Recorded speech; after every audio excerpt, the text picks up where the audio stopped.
ఉద్యోగస్తులకు సంబంధించి మరి దాదాపు 1300 కోట్ల రూపాయలు సంబంధించి పేమెంట్ చేస్తాము అని చెప్పేసి అనౌన్స్ చేస్తూ ఉద్యోగస్తుల్ని పెన్షనర్స్ని తప్పుదోవ పట్టించే విధంగా మాట్లాడటం జరుగుతూ ఉంది. ఈ రోజున ఉద్యోగస్తులకు కానీ పెన్షనర్స్కు కానీ దాదాపు 25,000 కోట్ల రూపాయలు బకాయిలు ప్రభుత్వం ఉన్నది.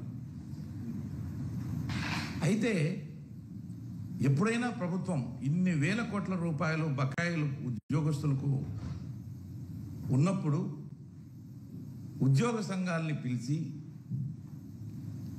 లేకపోతే జాయింట్ స్టాఫ్ కౌన్సిల్ అనేది ఒకటి ప్రభుత్వం ఏర్పరిచింది, ఒకటి జాయింట్ స్టాఫ్ కౌన్సిల్ ఉంది, దాని మాటే ఎత్తట్లేదు. ఇంతవరకు దాదాపు ప్రభుత్వం వచ్చి 6 నెలలు గడిచిపోయినప్పటికీ కూడా ఆ యొక్క జాయింట్ స్టాఫ్ కౌన్సిల్ ఊసేలేదు. అట్లీస్ట్ ఉద్యోగ సంఘ నాయకులను కూడా పిలిచి మాట్లాడి మీ ప్రాబ్లమ్స్ ఏంటి, మీకు రావాల్సినటువంటి అమౌంట్ ఏమున్నాయి అనేది అడగకుండానే ప్రభుత్వం వాళ్ళు మీటింగులలో మరి కొంత బకాయిలు, కొన్ని పెండింగ్ బిల్స్ ఇవ్వాలి అని మాట్లాడుకుంటూ అందులో ఉద్యోగస్తులకు సంబంధించి మరి దాదాపు 25,000 కోట్ల రూపాయలు మరి పెండింగ్ ఉంటే 519 కోట్ల రూపాయలు జీపీఎఫ్కో, 214 కోట్ల రూపాయలు ఓన్లీ పోలీస్ డిపార్ట్మెంట్కి సంబంధించినటువంటి సరెండర్ లీవ్స్ కోసం, అదేవిధంగా సిపిఎస్ ఉద్యోగస్తుల యొక్క కంట్రిబ్యూషన్ ఏదైతే ఉందో అది అది కూడా ఒకకిస్తే, పోలీసు వాళ్ళకు కూడా సరెండర్ లీవ్ ఒక్కిస్తే, అదేవిధంగా ఈ యొక్క సిపిఎస్ ఉద్యోగస్తులకు వాళ్ళ కంట్రిబ్యూషన్ కూడా ఓన్లీ 300 crores కడతాము అని చెప్పి చెబుతూ మరి ఈరోజు చూస్తూ ఉంటే ప్రసార మాధ్యమాల్లో ఎక్కడైనా మరి సంక్రాంతి కానుకలు, సంక్రాంతి మరి పండగ సందర్భంగా కూటమి ప్రభుత్వం వరాలు అని చెప్పేసి చూస్తూ ఉంటే ప్రజలు చూసే వాళ్ళకి ఏమనిపిస్తుందంటే ఉద్యోగస్తులకి ఏదో వీళ్ళు కొత్తగా మరి వరాలు కురిపిస్తున్నారేమో, లేకపోతే కానుకలు ఇస్తున్నారేమో అనేటువంటి భావం కలుగజేసే విధంగా కనిపిస్తుందే తప్ప లోపల ఏమీ లేదు. చెప్పాలంటే జీపీఎఫ్ అనేది వాళ్ళ సొంత డబ్బు, దాచుకున్న డబ్బు. ఆ డబ్బు కూడా మొత్తం క్లియర్ చేయకుండా మరి 519 కోట్ల రూపాయలు దాంట్లో నుంచి పే చేస్తామంటున్నారు. చాలా రోజుల తర్వాత పెండింగ్ పెట్టుకొని వాళ్లకు ఏదో వరాలు కురిపిస్తున్నట్టుగా మాట్లాడుతున్నారు, చెబుతూ ఉన్నారు. అదేవిధంగా సరెండర్ లీవ్స్ కూడా మరి సంవత్సరానికి 15 రోజులు ప్రతి ఉద్యోగి కూడా లీవ్ సరెండర్ చేసుకునేదానికి అర్హత కలిగి ఉంటారు. కొన్ని సంవత్సరాలుగా దాన్ని పెండింగ్ పెట్టి ఉన్నారు, దాదాపు 3 సంవత్సరాల దాకా. అది ఉద్యోగస్తులకి ఎవరికి ఇవ్వకుండా ఓన్లీ పోలీస్ డిపార్ట్మెంట్లో 214 కోట్లు, అది కూడా ఒక కిస్తు ఇస్తున్నాం అని చెప్పడము, అలాగే సిపిఎస్ కూడా ఒక కిస్తు ఒక 300 కోట్లు ఇస్తున్నామని చెప్పడము. ఇంకొకటి ఆశ్చర్యకరమైన విషయం ఏంటంటే ఉద్యోగస్తులకు సంబంధించి టీడీఎస్ కింద 265 కోట్ల రూపాయలు ఇస్తున్నామంటున్నారు. నాకైతే అర్థం కావట్లే. నేను ఉద్యోగ సంఘ నాయకుడిగా మరి దాదాపుగా 36 సంవత్సరాలు పనిచేశాను. అదేవిధంగా ఈరోజు ఆల్ ఇండియా లెవెల్లో ఉన్నటువంటి రాష్ట్ర ప్రభుత్వ పెన్షనర్ల సంఘానికి కూడా నేను వైస్ చైర్మన్గా ఉంటున్నాను. అయితే ఈ టీడీఎస్ అనేది ఉద్యోగస్తులకు సంబంధించి ఏదో పేమెంట్ అంటుంటే నాకైతే అర్థం కావట్లా. మరి ఏం చేస్తున్నారు? ఎప్పుడైనా ఉద్యోగి కట్టేది ఇన్కమ్ ట్యాక్స్ ఏంటంటే అతనికి ఎంత ఇన్కమ్ ట్యాక్స్ పడుతుందో అంతే కడతాడు తప్ప ముందు కార్పొరేట్ సంస్థల్లాగా అమౌంట్ కట్టడం తర్వాత వెనక్కు రావడం అనేది రాష్ట్ర ప్రభుత్వ ఉద్యోగస్తుల్లో లేదు. మరి దాదాపు మరి ఈ 265 కోట్ల రూపాయలు టీడీఎస్ మరి ఎవరికి ఇస్తున్నారో ఉద్యోగస్తులు కొంటున్నారు కానీ నాకైతే అర్థం కావట్లా. ఇవన్నీ లేకుండా ఉండాలంటే ఉద్యోగ సంఘాలతో పిలిచి ఇదిగో మీకు ఇంత రావాలి, మీరు 25,000 కోట్ల రూపాయలు అంటున్నారు, ప్రస్తుతానికి ఇదిగో ఇంత ఇవ్వబోతున్నాం, దేంట్లో ఈ హెడ్లో ఇంత ఇవ్వబోతున్నాం, జీపీఎస్కి ఇంత, సరెండర్ లీవులకి ఇంత, ఏపీజేఏలకి ఇంత అనే చెప్పాలి. అలాంటిది ఏమీ చెప్పకుండా మరి కన్ఫ్యూజ్ చేస్తూ ఈ టీడీఎస్ అనేది తీసుకొచ్చి కూడా దీంట్లో పెడుతూ దాదాపు 1300 కోట్ల రూపాయలు మేము ఇస్తామంటున్నారు. నాకైతే తెలియట్లా. మరి 519, 214, 300 కలిపితే 1033 కోట్ల రూపాయలే అవుతుంది. కానీ మరి 1300 కోట్ల రూపాయలు ఎలా అవుతుందో నాకైతే అర్థం కావట్లేదు. మరి ఇది చెబుతూ లక్షల మంది ఇళ్లలో మరి సంక్రాంతి సంబరాలు జరగబోతున్నాయి, వాళ్ళంతా కూడా ఆనందించబోతున్నారు అంటున్నారు. కానీ దాదాపు ఈ రాష్ట్రంలో ఉన్నటువంటి 3,80,000 పైగా ఉన్నటువంటి పెన్షనర్లకు కూడా ఏ విధంగా కూడా ₹1 కూడా ఇచ్చినటువంటి దాఖలాలు కనపడతలా. ఈరోజు ఉద్యోగస్తులకి, పెన్షనర్లకి మరి రావాల్సినటువంటి 25,000 కోట్ల రూపాయలలో డిఏ అరియర్స్ అయితేనేంటి, అదేవిధంగా పిఆర్సీకి సంబంధించినటువంటి అరియర్స్ అయితేనేంటి, అదేవిధంగా సరెండర్ లీవులు కానీ, సిపిఎస్ ఉద్యోగస్తుల యొక్క కంట్రిబ్యూషన్ కానీ, రిటైర్మెంట్ బెనిఫిట్స్ అంటే రిటైర్ అయిన తర్వాత ఉద్యోగులకు రావాల్సినటువంటి వాళ్ళ జీపీఎఫ్, వాళ్లకున్నటువంటి ఈఎల్ ఎన్కాష్మెంట్కి సంబంధించిన డబ్బు, అదేవిధంగా మరి వాళ్ళు కమ్యుటేషన్ ఆఫ్ లీవ్, ఇవన్నీ కూడా మరి గ్రాట్యుటీ కానీ, అదేవిధంగా మరి ఇలాంటివన్నీ కూడా పెన్షనరీ బెనిఫిట్స్ ఏవైతే ఉన్నాయో ఆ జీపీఎఫ్ అవన్నీ కూడా, ఏపీజేఏలే కానీ ఇవన్నీ కూడా పెండింగ్ ఉండిపోతున్నాయి. అదేవిధంగా మెడికల్ రియంబర్స్కి సంబంధించినటువంటి బిల్స్ కానీ, జీపీఎఫ్ కానీ, ఏపీజేఏలే కానీ ఇవన్నీ కూడా దాదాపు 25,000 కోట్ల రూపాయలు ఉంటే అవి ఉద్యోగులను పిలిచి ఇదిగో ఇన్ని రావాలంటున్నారు, మీకు ఇవి ఇవ్వబోతున్నాం, మరి ఇంత ఈ పలానా జీపీఎఫ్లో ఇంత అమౌంట్ మీకు రావాలి, ప్రస్తుతానికి ఇంత ఇవ్వబోతున్నాం అనేది లేకుండా, లెక్కలు చెప్పకుండా ఎక్కడైనా ఒక శ్వేతపత్రం ఇవ్వమనండి. ఉద్యోగస్తులకి రావాల్సినటువంటి బకాయిలు, మాకు రావాల్సినటువంటి డబ్బులే తప్ప ప్రభుత్వము కానుకలు లేకపోతే ఇనాములు ఎక్కడా లేవు. ఈ పేపర్లు కానీ లేకపోతే టీవీలు కానీ చూసే వాళ్ళకి కనిపిస్తుంది, అమ్మా ఈ ఉద్యోగస్తులకి ప్రభుత్వము ఏవేవో ఇస్తుంది, ఏవేవో నజరానాలు చేస్తుంది, ఏవేవో కానుకలు ఇస్తుంది సంక్రాంతి సందర్భంగాని. ఉద్యోగస్తులు కూడా ఎదురు చూశారు. కూటమి ప్రభుత్వం ఎన్నికల ముందు చెప్పింది, మేము రాగానే ఉద్యోగస్తులకు రావాల్సినటువంటి బకాయిలన్నీ కూడా చెల్లిస్తాం, అదేవిధంగా మరి పిఆర్సీని మంచి పిఆర్సీని ఇస్తాం, వెంటనే మధ్యంతర వృత్తిని కూడా ఇస్తాం అని చెప్పి హామీలు ఇచ్చింది. దాదాపు మరి 6 నెలలు గడిచిపోయినప్పటికీ కూడా పిఆర్సీని అపాయింట్ చేయలేదు, మధ్యంతర వృత్తిని ఇవ్వలేదు. రావాల్సినటువంటి బకాయిలలో ఈరోజు వరకు ₹1 ఇచ్చినటువంటి దాఖలాలు ఎక్కడా కూడా కనపట్ల. మరి దాంతోపాటు ప్రతి 6 నెలలకు ఏదైతే కేంద్ర ప్రభుత్వం ఇస్తుందో డిఏ, అదేవిధంగా రాష్ట్రాలలో కూడా ప్రతి 6 నెలలకు డిఏ వస్తుంది. మరి ఈ రాష్ట్రంలో మరి 24లో 2 రావాల్సినటువంటి 2 డిఏలు కూడా పెండింగ్ ఉన్నాయి, వాటి మాటే లేదు. మరి అలాంటి ఉద్యోగస్తులకు రావాల్సినటువంటి డిఏ కిస్తో పాటు పిఆర్సీ అపాయింట్ చేసి మధ్యంతర వృత్తి ఇస్తే దాన్ని వరాలంటారు, లేకపోతే ఇక కానుకలు అనొచ్చు.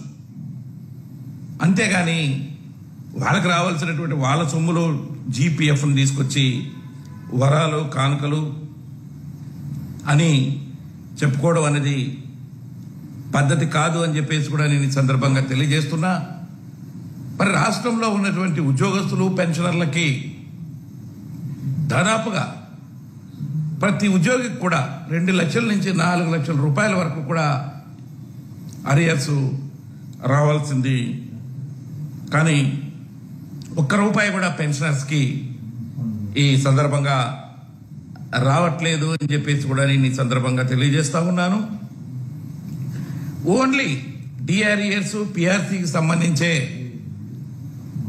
10,000 నుంచి మరి 12,000 కోట్ల రూపాయల వరకు ఉంటుంది. మరి వాటి మాటే ఎత్తట్లా. అదేవిధంగా గత ప్రభుత్వం జాయింట్ స్టాఫ్ కౌన్సిల్ సమావేశాలు అవసరమైతే నెలకు కానీ 2 నెలలకు కానీ ఏర్పరిచినటువంటి సంఘటనలు చూసాం. ఇప్పుడు అసలు దాని మాటే ఎత్తట్లేదు అని చెప్పేసి కూడా నేను ఈ సందర్భంగా తెలియజేస్తా ఉన్నాను. అదేవిధంగా మేము వస్తే ప్రతి ఒక్కరికి 1వ తారీఖునే శాలరీస్ పెన్షన్స్ ఇస్తామన్నారు. 1-2 నెలలు మరి ఇవ్వడం జరిగింది. దాని తర్వాత మళ్ళా 4, 5, 6 తారీఖుల దాకా కూడా మరి ఇస్తూనే ఉన్నారు. ఈ నెలలో కూడా చాలా మందికి ఆలస్యమైన శాలరీస్ అవి కూడా మరి 1వ తారీఖు ఇవ్వాలి అని చెప్పేసి కూడా నేను ఈ సందర్భంగా కోరుతున్నాను.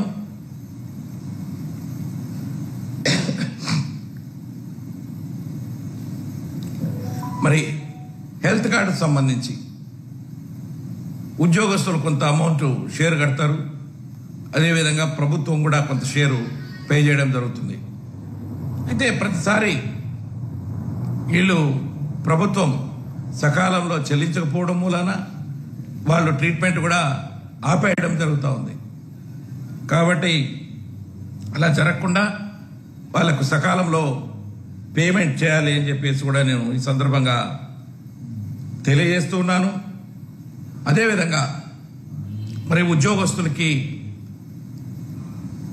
కాంట్రాక్ట్ ఉద్యోగస్తులు పర్టికులర్లీ చాలామంది రెగ్యులరైజేషన్కి ఎలిజిబిలిటీ ఉన్నారు. కొంతమందిని గత ప్రభుత్వం రెగ్యులరైజ్ చేసింది. మిగిలిన వాళ్ళు కూడా ఈ ప్రభుత్వం దాన్ని రెగ్యులరైజ్ చేయాలని చెప్పేసి కూడా నేను ఈ సందర్భంగా కోరుతున్నాను. అదేవిధంగా గ్రామ సచివాలయ ఉద్యోగస్తులు రాష్ట్రంలో ఈ రోజున 130,000 దాకా ఉన్నారు. వాళ్ళు చాలా కీలకంగా మరి రాష్ట్రంలో వాళ్ళు పనిచేస్తున్నారు. అయితే వాళ్ళకు ఒక జాబ్ చార్ట్ లేకుండా ఇష్టానుసారంగా ప్రభుత్వం వాళ్ళతో ఏదో కూలి పని చేయించుకున్నట్టు, కూలి వాళ్ళతో కూలి పని చేయించుకున్నట్టు అవసరం ఉన్నప్పుడు వాళ్ళతో ఏదో పనులు చేయించుకుంటున్నారు. అది పద్ధతి కాదు. వాళ్ళకి జాబ్ చార్ట్ ఇచ్చి వాళ్ళకు ఒక వర్క్ సిస్టమేటిక్గా వాళ్ళతో చర్చించి, వాళ్ళకు సంఘాలు ఉన్నాయి, లేకపోతే జాయింట్ స్టాఫ్ కౌన్సిల్ లాంటి ఒక మీటింగ్ పెట్టి వాళ్ళకి ఏ విధంగా వర్క్ చేయించుకోవాలని దాని మీద చేయాలి. కానీ ఇష్టానుసారంగా మరి చేయడం అనేది కూడా పద్ధతిగా లేదు అని చెప్పేసి కూడా నేను ఈ సందర్భంగా తెలియజేస్తూ ఉన్నాను. అదేవిధంగా మరి నిరుద్యోగ వృత్తి మేము వచ్చిన తర్వాత మరి సంవత్సరానికి 4 లక్షల చొప్పున 5 సంవత్సరాల్లో 20 లక్షల ఉద్యోగాలు కల్పిస్తాం. ఈ లోపల మరి ఉద్యోగం రాని వారికి మరి 3,000 లెక్కన నిరుద్యోగ వృత్తిని కూడా మంజూరు చేస్తామని చెప్పేసి ఎన్నికలలో మేనిఫెస్టోలో చెప్పడం జరిగింది. మరి అదేవిధంగా అవుట్ సోర్సింగ్ అంగన్వాడీలకు కూడా న్యాయం చేస్తాము. వాళ్ళకు కూడా ఒక ఉద్యోగ భద్రత కల్పిస్తాము. అదేవిధంగా ప్రతి ఏటా కూడా ఒక జాబ్ చార్ట్ను కూడా ఏర్పరిచి దాని ప్రకారంగా సిస్టమేటిక్గా ఉద్యోగులు కూడా కల్పిస్తామని చెప్పారు. ఎక్కడ అవి జరగట్లా. అంటే మేనిఫెస్టోలో ఎన్నికల కోసం, ఓట్ల కోసం చెబుతున్నారే తప్ప ఆ ఎన్నికలు అయిపోయి దాదాపు 6 నెలలు అయినప్పటికీ కూడా ఆ హామీలన్నీ కూడా మరి ఆ యొక్క మేనిఫెస్టో కాపీలు కూడా బుట్ట దాఖలైనాయేమో అనేటువంటి అనుమానం అయితే నాకు కలుగుతూ ఉంది. చాలా చెప్పారు. మేము వచ్చిన తర్వాత సిపిఎస్ను జిపిఎస్ను కూడా సమీక్షించి ఒక ఆమోదయోగ్యమైనటువంటి పెన్షన్ స్కీమును తీసుకొస్తామన్నారు. దాదాపు ఈ రోజున 2.5 లక్షల నుంచి 3 లక్షల వరకు ఉన్నటువంటి ఉద్యోగస్తులు ఆంధ్రప్రదేశ్ రాష్ట్రంలో ఈ సిపిఎస్ కింద పనిచేయడం జరుగుతూ ఉంది. వాళ్ళకి మీరు ఇచ్చినటువంటి హామీ దాని మీద ఎక్కడ ఇంతవరకు ఒక మీటింగ్ కానీ ఎక్కడ పరిశీలించినటువంటి దాఖలాలు అయితే లేవు. అలాగే మరి మేము వచ్చిన వెంటనే మధ్యంతర భృతి ఇస్తామన్నారు. వచ్చిన వెంటనే మంచి పిఆర్సీని ఇస్తామన్నారు. ఏమైనాయి ఇవన్నీ కూడా? రావాల్సినటువంటి డిఏ 2 కిస్తులు పెండింగ్ ఉంది. నువ్వు డిఏ ఇవ్వకుండా, ఐఆర్ ఇవ్వకుండా, రావాల్సినటువంటి బకాయిలు ఏమి ఇవ్వకుండా, జీపీఎఫ్ కొంత అమౌంట్ వాళ్ళు దాచుకొని వాళ్ళ పిల్లల కోసమో, వాళ్ళ పిల్లల చదువుల కోసమో, పెళ్లిళ్ళ కోసమో, లేకపోతే హెల్త్ పర్పస్ దాచుకున్నటువంటి సొమ్ముని నెలల తరబడి వాళ్ళు పెట్టుకుంటే ఇమీడియట్గా మీరు చెల్లించకుండా ఆలస్యంగా ఇస్తూ దాన్ని సంక్రాంతి కానుకలు, వరాలు అంటే ఉద్యోగస్తులు మరి మీ మాటలు మరి విని నవ్వుకుంటున్నారు తప్ప ఇవి ఉద్యోగులకు ఇవి కాదు కావాల్సింది. కాబట్టి ఇప్పటికైనా మరి దాదాపు మీరు వచ్చిన తర్వాత ఇమీడియట్గా ఇస్తామన్నారు. దసరా వెళ్ళిపోయింది, దసరాకు చూశారు, దసరాకి ఇస్తారనుకున్నారు, దీపావళికి ఇస్తారనుకున్నారు, మరి సంక్రాంతికి ఇస్తామనుకున్నారు. మరి సంక్రాంతి వరాలంటే అవి కాదు రావాల్సింది.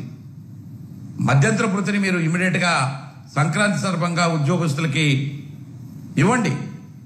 అది 30% తగ్గకుండా మధ్యంతర భృతి ప్రకటిస్తే అది ఉద్యోగస్తులకి వరమో లేకపోతే పండుగ కానుక అవుతుంది. కానీ మీరు ఏదో జీపీఎఫ్ కొద్దిగా ఇచ్చి దాన్ని వరాలంటే కాదు. అదేవిధంగా ఏవైతే 2 డిఏలు ఉన్నాయో ఆ 2 డిఏలను రిలీజ్ చేయండి ఇమీడియట్గా. పిఆర్సీని, కొత్త పిఆర్సీని అపాయింట్ చేయండి. ఎందుకంటే 1/7/2023 నుంచి పెండింగ్ ఉంది. ఇప్పటికే మరి దాదాపు 1.5 year దాటిపోయింది. 5 సంవత్సరాల్లో మళ్ళా కొత్త పిఆర్సీ వస్తుంది. కాబట్టి ఇమీడియట్గా ఆ పిఆర్సీని అపాయింట్ చేసి దాని మీద మరి ఉద్యోగస్తుల్ని మెప్పించండి. కానీ ఇలాంటి కబుర్లతో, ఒట్టి మాటలతో మాత్రం మసిబూసి మారేడికాయ చేయొద్దు అని చెప్పేసి కూడా నేను ఈ సందర్భంగా కుటుంబ ప్రభుత్వాన్ని కోరుతున్నా. ఉద్యోగస్తులకు మరి వాళ్ళకు రావాల్సినటువంటి వాళ్ళ సొమ్ము ఇంత కాలం దాకా దాదాపు 25,000 కోట్ల రూపాయలను పెండింగ్ పెట్టడం అనేది భావ్యం కాదు. మరి తక్షణమే అన్నీ కూడా టీఆర్ఎస్తో, పిఆర్సీఆర్ఎస్తో సహా అన్నీ కూడా ఇమ్మీడియట్గా రిలీజ్ చేయాలని చెప్పేసి కూడా నేను ఫార్మర్ ఎన్జిఓస్ ప్రెసిడెంట్గా, అదేవిధంగా మరి ఈ రోజున వైఎస్ఆర్సీపీ ఉద్యోగుల పెన్షన్ల విభాగ అధ్యక్షుడిగా, అదేవిధంగా అఖిల భారత రాష్ట్ర పెన్షనర్ అసోసియేషన్ వైస్ చైర్మన్గా కూడా